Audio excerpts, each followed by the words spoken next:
Estamos en nuestro especial de oftalmología. Se encuentra con nosotros el doctor Xavier Vargas. Vamos a conversar sobre evaluación visual en edad preescolar. Bienvenido, buenos días. Buenos días. Buenos días, Sara, doctor, bienvenido. Pues el día de hoy estamos aquí para conversar un poco acerca de la importancia del examen visual en edad preescolar en esos niños que desde los 2 años ya están, van dirigidos a lo que es un maternal, y de la importancia que esto representa en su actividad y en su rendimiento ya desde esas edades, ¿verdad? ¿Cuáles serían los beneficios de realizarlo, como usted dice, en edad temprana, sí, siendo esto tan importante para los niños? Sí, realmente el beneficio fundamental es primero determinar, diagnosticar a edad temprana que exista, si existe algún tipo de defecto visual, en este caso defectos visuales como la miopía, el astigmatismo, la hipermetropía, que más adelante pueden ocasionar algún tipo de alteración en el paciente, ¿verdad? Entonces, si se diagnostica en edad temprana, tenemos mucho beneficio en estos pacientes. Generalmente uno va a evitar condiciones como la ambliopía, que es también conocido como el ojo perezoso en los niños ya de 7, de 8 años, bajo rendimiento escolar principalmente, y ese niño que tiene signos y síntomas que afectan en su entorno educativo, ¿verdad? Claro que sí, porque esto obviamente representaría un impedimento para este niño para ejercer las funciones que el resto de los niños están haciendo en el salón.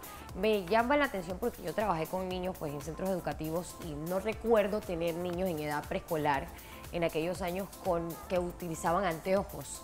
¿Es poco común tener niños con problemas de la vista en edad preescolar? Mira que hoy día las cosas han variado. Realmente el uso de los dispositivos tecnológicos también está correlacionado a estos aumentos de miopía en edades tempranas. De igual forma, antecedentes heredofamiliares, antecedentes donde la madre o el padre tienen algún defecto visual, y lo que hace a los niños propensos entonces a desarrollar también este tipo de condiciones.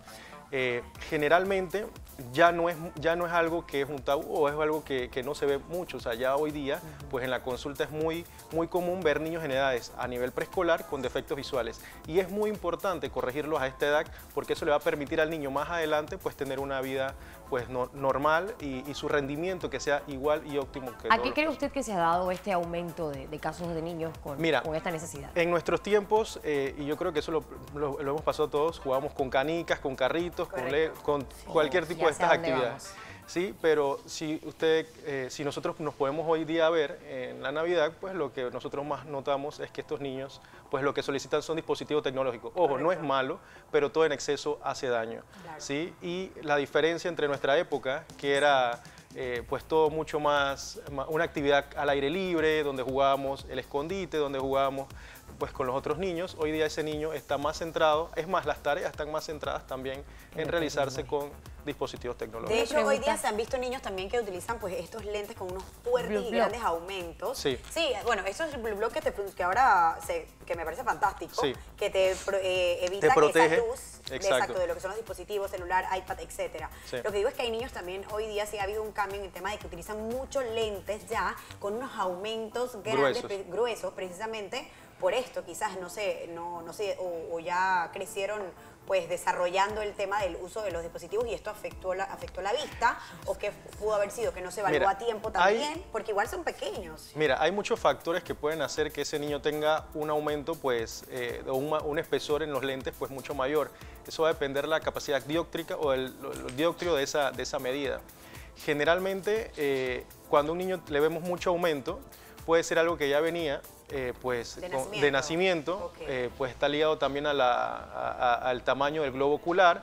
Globos oculares muy grandes están correlacionados a miopías muy altas, y también existe estos pacientes que son operados de cataratas congénitas y entonces pueden presentar algún tipo de hipermetropía muy elevada, ¿verdad?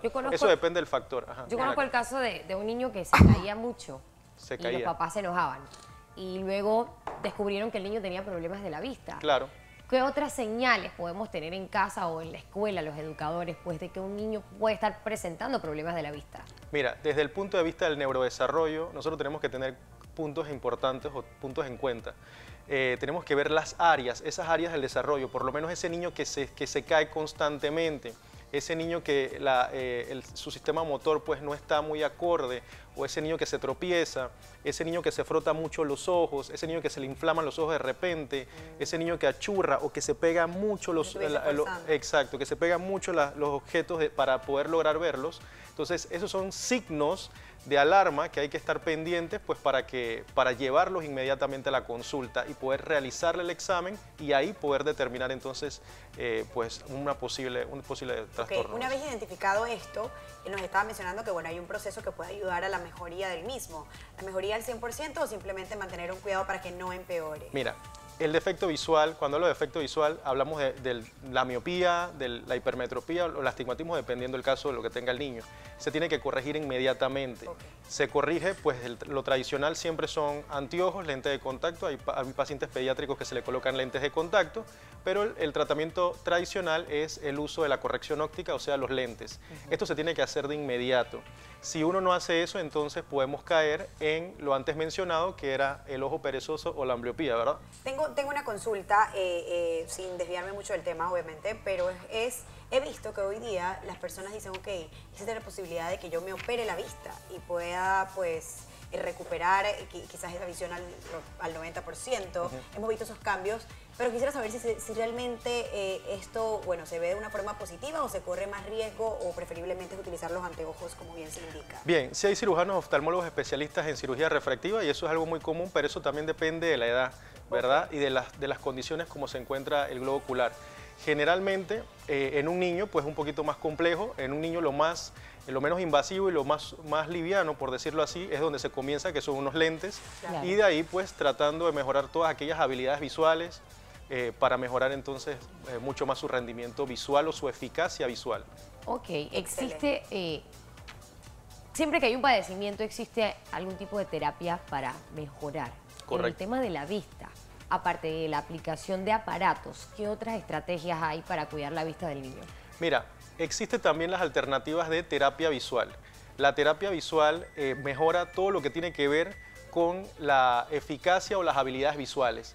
Muchas veces nada más nos centramos en corregir el defecto visual con el uso de lentes, pero hay otros trastornos, trastornos motores de los movimientos oculares que tienen que ver, por ejemplo, los movimientos sacádicos, que tienen que ver con la lectoescritura en ese niño o que va a iniciar. Hoy día, pues los niños empiezan a leer y a escribir desde edades muy tempranas, entonces hay que ir desarrollando también esas habilidades. Y esa es otra cosa también, Esa es otra cosa, bueno, otro punto más que todo a nivel educativo, pero hoy día, pues ese rendimiento de ese niño es mucho más exigente y pues tenemos que ayudarlo también a mejorar esas habilidades, ¿verdad? Mire, que yo no soy muy amante de que los niños empiecen la escuela a los 2 años. Pienso que los niños tienen que ser niños, pero ¿qué se va a hacer? Ese es el sistema. Bueno, eso también tiene que ver mucho con lo que es la estimulación desde edades tempranas. Habilidades blandas, etcétera. Exacto. La concentración. Claro. O sea, doctor, nos trajo algo por aquí. Sí. Para que nos compartan. Bueno, una de las principales o los principales motivos de consulta o que nos llegan los padres de los niños diciendo que cómo uno le puede realizar un examen visual a un niño de 2 años, ¿verdad? O un niño de 3 años. Generalmente las primeras palabras ya comienzan a eso de los año y medio. Ya el niño puede identificar algunas figuras. En este caso, por lo menos aquí podemos ver que existen cartillas o también conocidos en nuestro medio como octotipos pediátricos que nos facilitan a la hora del examen. Ahí lo está mostrando. Que nos facilitan a la hora del examen, pues todo lo que tiene que ver con la valoración de manera cuantitativa de la agudeza visual, ¿sí? Entonces existen también otras como estas paletas, test de mirada preferencial, en donde un niño desde 6 meses se puede identificar de manera cuantitativa la agudeza visual de la visión. ¿Cómo sería esto con un pequeñito, por ejemplo? ¿Qué tipo de preguntas le haría a usted? Bueno, esto realmente está medido por ciclos por minuto, son medidas especializadas que uno pues tiene ya esos estándares y que se transponen entonces al valor que nosotros conocemos como el 20/20, 20/30, 20/40 y ahí donde nosotros podemos tener una idea de cuánto es ese niño. Ojo, muy importante, un momento antes que se me olvide, generalmente un niño a nivel de los 6 meses, 5 meses ya desarrolla habilidades funcionales importantes, como es la convergencia, como es los movimientos de fijación, si centra, si fija, si sigue, son habilidades fundamentales que uno le da la idea, oye, de manera cualitativa, que ese niño está teniendo pues una visión óptima. ¿Y Miki? Ajá, ¿y Miki qué? ¿Qué papel tiene esta paletita, por ejemplo? Bueno, esta principal es como para primero llamarles la atención, para determinar de manera cualitativa, se concentre y ya después ¿Qué tipo de reacciones, por ejemplo, en un niño que no habla? ¿Le dicen a usted que ese niño ve o no ve? Excelente pregunta. Mira, sí, generalmente hay muchos pacientes con trastornos del neurodesarrollo. Esos pacientes se les conoce como pacientes con algún tipo de trastorno en la comunicación, niños que no escuchan, ¿sí? Estos pacientes pues generalmente tienen trastorno del lenguaje y la comunicación, ¿sí? Sordos, con hipoacusia. Claro. ¿Y cómo yo puedo saber que ese niño me va a transmitir de manera subjetiva, que él está viendo bien? No solamente saber, el doctor dice que es tal, pero yo también necesito saber, o los padres necesitan saber, cuánto está viendo ese niño. En los casos de estrabismo, que en buen panameño antes decían disco, cuando el niño pues tiene los ojitos que se van en direcciones opuestas o hacia adentro, ¿cómo se corrige eso?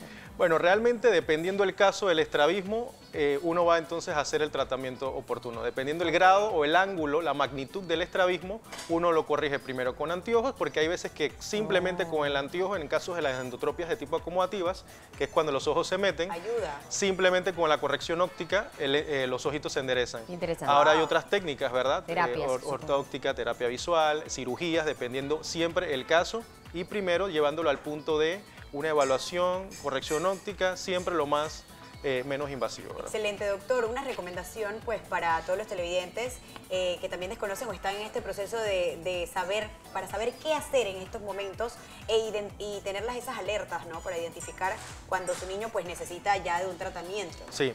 Bueno, la recomendación es, final, pues tener siempre en cuenta que en pacientes verbales, no verbales, igual se le debe hacer la evaluación al paciente, al niño.